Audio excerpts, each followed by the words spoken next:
If you do what is easy, your life will be hard. But if you do what is hard, your life will be easy. If you do what is easy, complain about your situation, your circumstances. If you do what is easy, stand around and be a volunteer victim like everybody else. If you do what is easy, surrender and give up on your dreams, become depressed and bitter and angry. Anybody can do that. If you do what is easy, your life will be hard.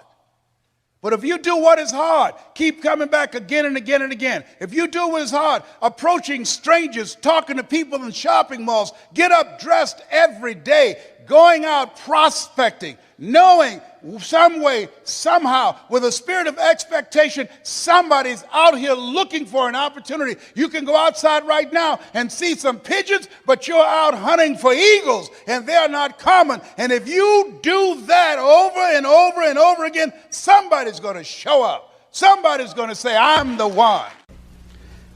Remembering what Dr. Robert Anthony said about results.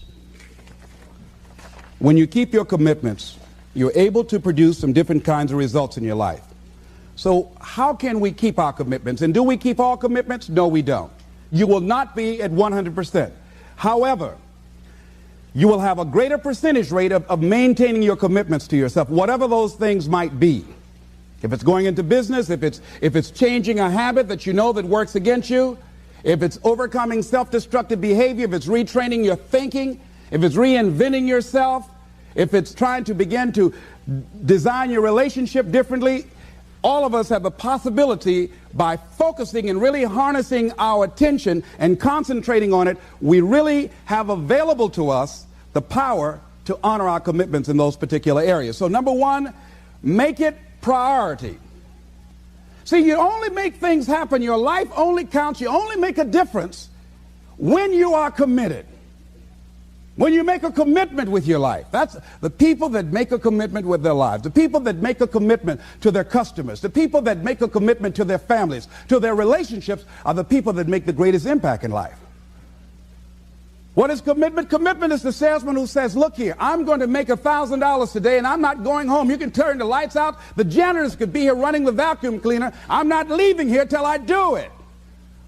I used to be a door-to-door salesman. I had X number of TVs. I had a minimum amount that I knew I had to sell every day in order to provide for my mother, who was ill at the time, who had lost her job at the M&M cafeteria because of arthritis. And I said, I'm going to go door-to-door, and sometimes I would not come home until 1 o'clock at night, knocking on people's door, people closing. What do you want? Would you like to buy a nice working month's television set, no money down? No. What about an Emerson TV? No. Thank you very much. Do you know anybody else that would be interested? No. Thank you very kindly. Knock on another. Hello. Would you like to buy a nice working television set, no money down? No. Get away from our door. Thank you very kindly. Do you know anybody else would be? Yeah, my cousin, he lives 2 doors down. Thank you very kindly. I tell him you sent me. When I heard your cousin told me that you wanted to buy a television set, told me to come here and talk to you, we got a special discount for you. Yes, come in, I'm interested. I would just keep right on. I would not go home until I did it. It's an interesting thing, ladies and gentlemen, that when we put ourselves in a situation where we say we're going to do it, it puts you in another zone where the universe responds to you. When you have that kind of consciousness, see, the universe responds to the man or woman that refuses to be denied, because that is your commitment. That business that you want, that book you want to write, that dream that you have of controlling your destiny, that is yours. That power to create that and to manifest that, that is yours. That's available to you. But you've got to be willing to stand there and face disappointment, not have support, be lonely, doubt yourself sometimes, be rejected again and again and again, become bankrupt if necessary, again and again and again, and refuse to turn around until life gives it up. Nothing can resist a person that has that kind of commitment. The people that have made a difference on the planet. When John F. Kennedy said, we will go to the moon in the next decade, he spoke it. That was a commitment, and people shared that vision. People bought into that. We've had all kinds of examples in history where people have made declarations, who have committed their lives to bring about a difference. There are people who are taking a stand today against hunger. I guarantee you it will be a part of our past at some point in time. Someone took a stand against polio.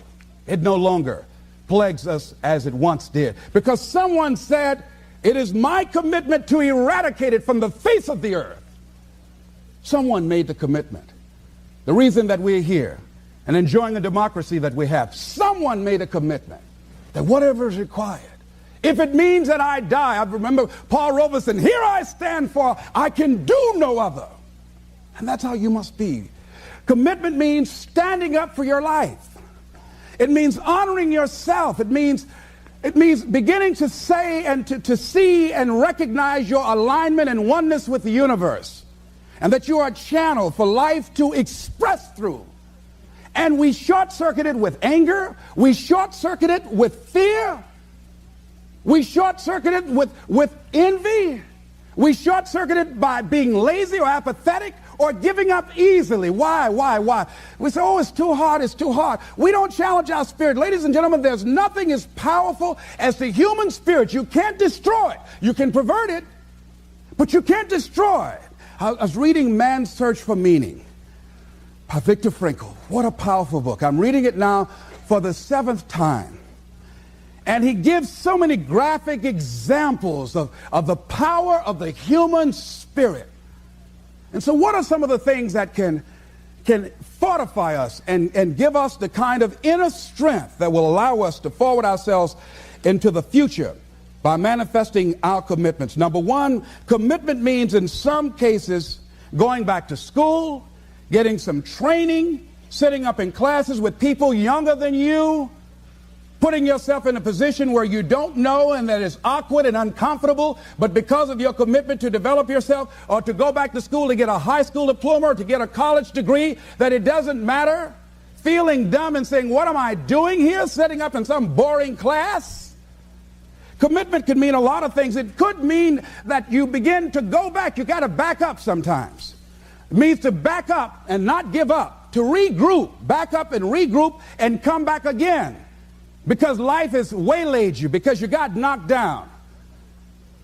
I know when I was working on my dream, there were times I lost my house at one point. I lost my car. I was broke. My credit was bad. I was sleeping at different friends' houses on their couch or on the floor.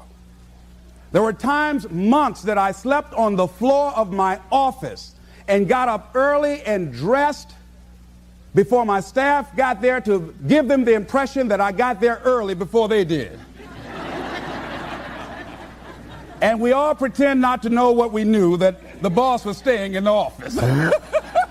So we never talked about it. But I refused to give up on my dream. And what happens? They say, you know, in the prosperous years, you put it in your pocket. In the lean years, you put it in your heart. It makes me appreciate it even more.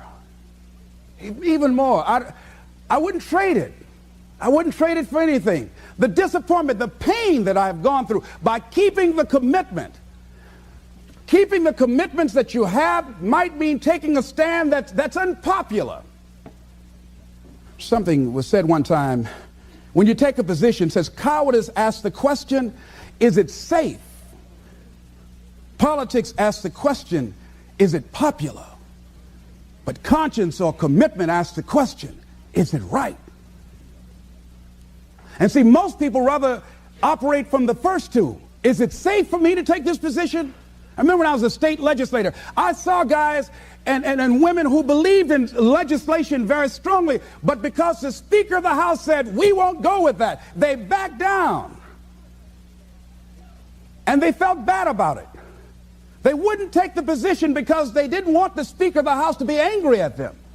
They wanted to be all right with all of the rest of our colleagues. See, it takes a great deal of strong courage and commitment on your part to step out a line. Henry David Thoreau says, if a man doesn't keep pace with his companions, perhaps he's listening to the beat of a different drummer. Let him dance to the music that he hears, however measured or far apart. When you are committed, you're dancing to the beat of a different drummer.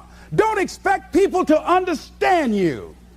Don't expect it to make sense to anybody why you've got to do this, why you have got to go, why you leave. This is a good job. I'm going. They pay you well. I'm going. You just a few years from retirement. I'm going. Why? I don't understand. You don't have to.